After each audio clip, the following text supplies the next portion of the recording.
Hello students, I hope you like my videos then subscribe my channel. आज हम exercise 1.1 के question 1 और 2 के बारे में डिस्कस करने वाले हैं। तो चलिए स्टार्ट करते हैं। Question 1, use Euclid's division algorithm to find the HCF of.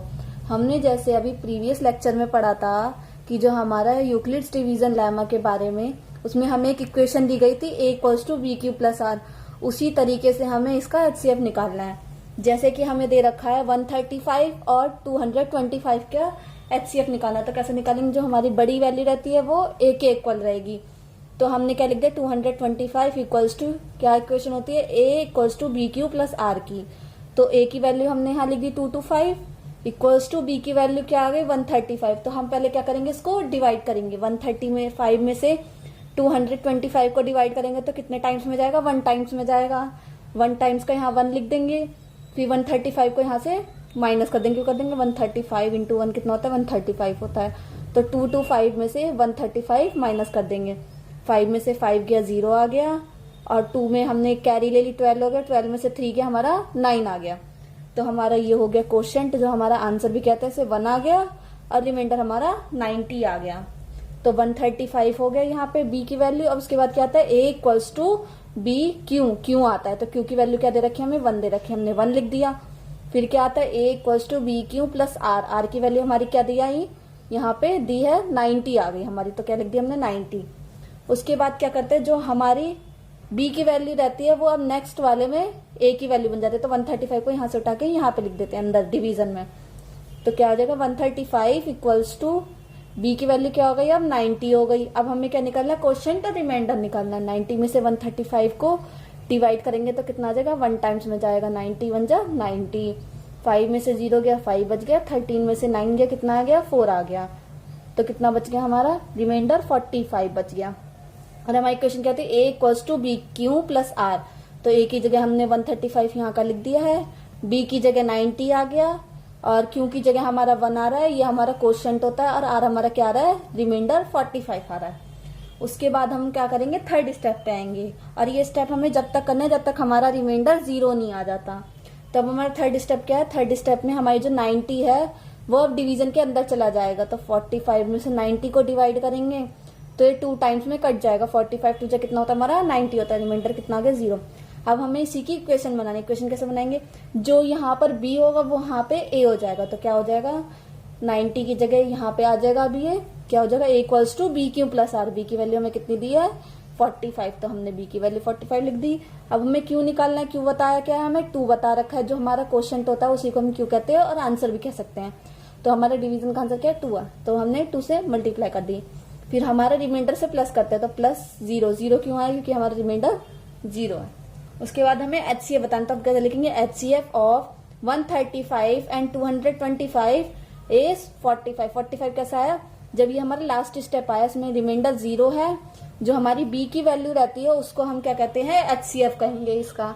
तो हमारा 45 इसका एचसीएफ हो गया। अब हम आते हैं नेक्स्ट क्वेश्चन पे। नेक्स्ट क्वेश्चन क्या करा हमारा, 196 एंड 38220 का हमें क्या निकालना है, एचसीएफ निकालना है। तो एचसीएफ कैसे निकालेंगे, a की वैल्यू हमारी होती है, बड़ी वाली वैल्यू होती है। जो इन दोनों में से बड़ा नंबर क्या है, ये वाला नंबर बड़ा क्या है, 38220, 38,220। तो हमने यहाँ लिख दिया a की वैल्यू 38220 इक्वल्स टू किसके हो जाएगा, 196 के हो जाएगा। क्यों हो जाएगा, क्योंकि ये हमारी उसकी वैल्यू है, b की वैल्यू। उसके बाद हमें क्या करना है, 196 में से 38220 को डिवाइड कर देंगे।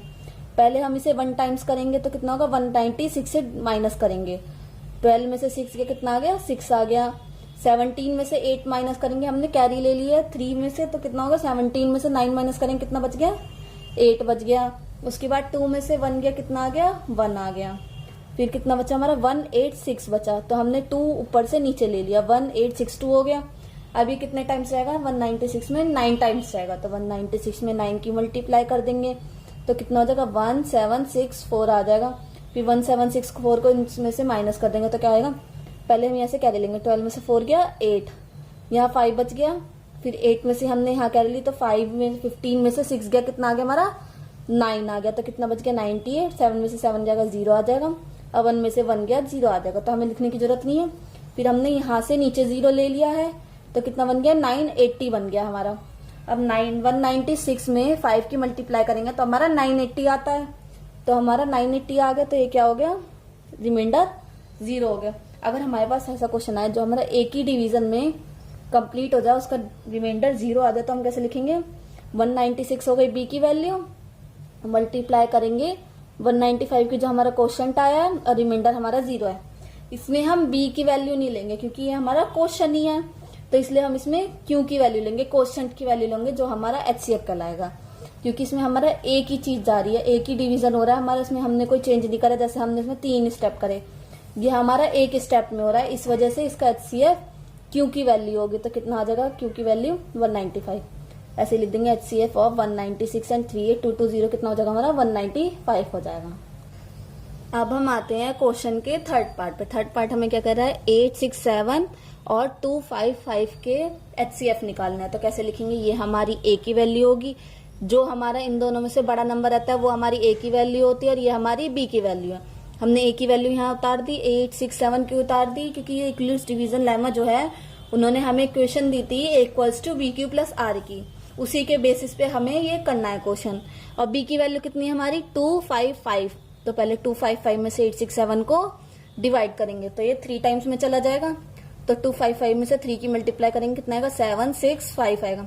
तो हम इसे माइनस करने वाले, 7 में से 5 गया तो कितना बचा 2, 6 में से 6 गया कितना बचा 0, 8 में से 7 माइनस करेंगे तो कितना बच गया 1। अब जो हमारा 255 है वो इधर की साइड आ जाएगा, 255 को डिवाइड करना है। सबसे पहले हम इसकी इक्वेशन लिखेंगे फर्स्ट स्टेप की, 867 के आगे ए की वैल्यू आ गई इक्वल्स टू 255 हो गई। अब हमें क्या लिखना है, क्वेश्चन क्या होते हैं हमारे A equals to B Q plus R की, तो क्यू की वैल्यू क्या है हमारी 3 है, तो हमने यहाँ क्या लिख दिया 3 लिख दिया। फिर हमारा रिमाइंडर क्या आ रहा है 102 रिमाइंडर बचा, तो हमने 102 रिमाइंडर लिख दिया। अभी हमने पढ़ा था जो हमारी यहाँ पे ए की बी की वैल्यू है वो यहाँ पे ए की वैल्यू बन जाएगी, तो क्या कर देंगे 255 हमारी ए की वैल्यू बन गई, 102 हमारी बी की वैल्यू बन गई। अब हमें इसको डिवाइड करके दिखाना है, 102 में 255 को डिवाइड करेंगे तो ये 2 टाइम्स में चला जाएगा, 2 टाइम्स में चला गया, क्वेश्चन हमारा 2 आ गया।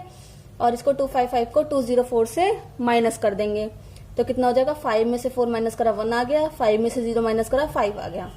अब फिर से हम इसकी इक्वेशन बना लेंगे सेकंड स्टेप की। हमने इतना तो लिख लिया था 255 इक्वल्स टू 102। अब हमें क्या लिखना है, क्यू की वैल्यू लिखनी है। क्यू की वैल्यू क्या हमारी 2 आ रही है, फिर रिमाइंडर को प्लस करते हैं तो प्लस के में रिमाइंडर क्या आ रहा है 51 आ रहा है, तो हमने लिख दिया।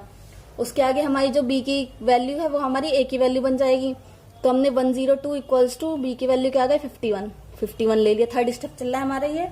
फिर उसके बाद क्या करा 51 में 102 को डिवाइड करेंगे तो 2 टाइम्स में चला जाएगा, तो 102 से माइनस हो जाएगा तो कितना आएगा रिमाइंडर हमारा 0 आएगा। तो हमने रिमाइंडर 0 लिख दिया और क्वेश्चन हमारा 2 आ गया। क्या क्वेश्चन थी, A equals to B Q plus R. अब हमारा HCF क्या बनेगा, HCF ऑफ 867 एंड 255 इज 51 कैसे हुआ, क्योंकि यहाँ पे बी की वैल्यू देखी जाती है, जो हमारी बी की वैल्यू आएगी वही हमारा HCF होगा, इस वजह से ये हमारा HCF हो गया। अब हम आते हैं क्वेश्चन नंबर 2 पे। क्वेश्चन नंबर 2 हमारा क्या कर रहा है, show that any positive odd integer is of the form 6q+1 और 6q+3 और 6q+5 where q is some integer. हमें शो करना है कोई भी एक पॉजिटिव ऑड इंटीजर रहेगा वो 6q+1 की फॉर्म में रहेगा या 6q+3 की फॉर्म में रहेगा या 6q+5 की फॉर्म में रहेगा, जबकि जो उसका q है वो कोई भी एक इंटीजर माना गया है। तो हम जैसे कि हमें इसमें बताना है एक पॉजिटिव ऑड इंटीजर, तो हम लेट कर लेंगे ए को कि वो हमारा एक पॉजिटिव ऑड इंटीजर, जैसे हमने लिख दिया let A be any positive odd integer. हमने लेट करा है ए को कोई भी एक पॉजिटिव ऑड इंटीजर में, और बी की वैल्यू हमारी 6 है, हमें गिवन है 6 है। कैसे 6 है, यूक्लिड्स डिवीजन लेमा हमने पढ़ा था, तो क्या था वो A equals to B Q plus R, तो बी की वैल्यू क्या आ गई 6 आ गई, तो बी इक्वल्स टू 6 लिख दिया। And then by Euclid's division lemma, तो हम क्या करेंगे इसे यूक्लिड्स डिवीजन लेमा के द्वारा सॉल्व करेंगे। तो यूक्लिड्स साइंटिस्ट जो थे हमें उन्होंने इक्वेशन क्या दी थी, A equals to B Q plus R की दी थी, और हमें पता है बी की वैल्यू हमें कितनी दे रखी है 6 दे रखी है, तो हम क्या लिख देंगे A equals to 6q plus R लिख देंगे। और हमें उन्होंने एक कंडीशन और बताई थी, अगर हमें रिमाइंडर पता करना है तो कैसे करेंगे, या तो वो 0 के इक्वल होगा या 0 से बड़ा होगा, लेकिन वो हमेशा b से छोटा रहेगा। तो हमारा रिमाइंडर ऐसे निकालेंगे, b की वैल्यू हमारी क्या है 6 है, तो रिमाइंडर हमारा 0 से 5 तक होगा, तो रिमाइंडर क्या हो जाएगा 0 हो जाएगा, 1 हो जाएगा, 2 हो जाएगा, 3 हो जाएगा, 4 हो जाएगा और 5 हो जाएगा। रिमाइंडर की वैल्यू जैसे हमारी 0 दे रखी है तो इक्वल्स टू कैसे हो जाएगा, ए की जगह 6, ए इक्वल्स टू क्या 6 क्यू है, और आर की जगह 0 रखेंगे तो 6 क्यू प्लस 0 का 6 क्यू लिख सकते हैं। फिर आर इक्वल्स टू 1 है तो ऐसे ही 6 क्यू, और आर की जगह कितना आएगा 1 आएगा, 6 क्यू प्लस 1 हो गया। अब आर इक्वल्स टू 2 वैल्यू दे रखी है तो ए इक्वल्स टू 6 क्यू प्लस 2 हो जाएगा, 2 क्यू हो जाएगा, रिमाइंडर की जगह 2 रख देंगे। ऐसे ही आर इक्वल्स टू 3 है तो 6 क्यू प्लस 3 होगी ए की वैल्यू। आर इक्वल्स टू 4 दे रखा है तो 6 क्यू प्लस 4 हो जाएगी। अगर आर इक्वल्स टू 5 दिया तो क्या हो जाएगी, ए इक्वल्स टू 6 क्यू प्लस 5 हो जाएगी। अब हमें क्या बताया, हमारी फॉर्म क्या दे रखे, 6 क्यू प्लस 1 की दी है, 6 क्यू प्लस 3 की दी है और 6 क्यू प्लस 5 की दी है। तो हम लेट कर लेंगे 6 क्यू प्लस 1 को फर्स्ट इक्वेशन, 6 क्यू प्लस 3 को सेकंड इक्वेशन और 6 क्यू प्लस 5 को थर्ड इक्वेशन। जो हमारी ए की वैल्यू होगी इक्वेशन 1 में, इक्वेशन 2 में और इक्वेशन 3 में, वो पॉसिबल हो जाएगी एक पॉजिटिव और इंटीजर में, जैसा कि हमें क्वेश्चन में बताया गया। हमें कौन सी फॉर्म में दे रखी थी, 6 क्यू प्लस 1 की फॉर्म में, 6 क्यू प्लस 3 की फॉर्म में, 6 क्यू प्लस 5 की फॉर्म में। तो हमें इन 3 फॉर्म्स को प्रूव करना था कि ये पॉजिटिव और इंटीजर शो करती हैं। तो हमने इक्वेशन 1, इक्वेशन 2 और इक्वेशन 3 लेट करके इसको हमने बता दिया कि ये पॉसिबल हो गई हमारी पॉजिटिव और इंटीजर।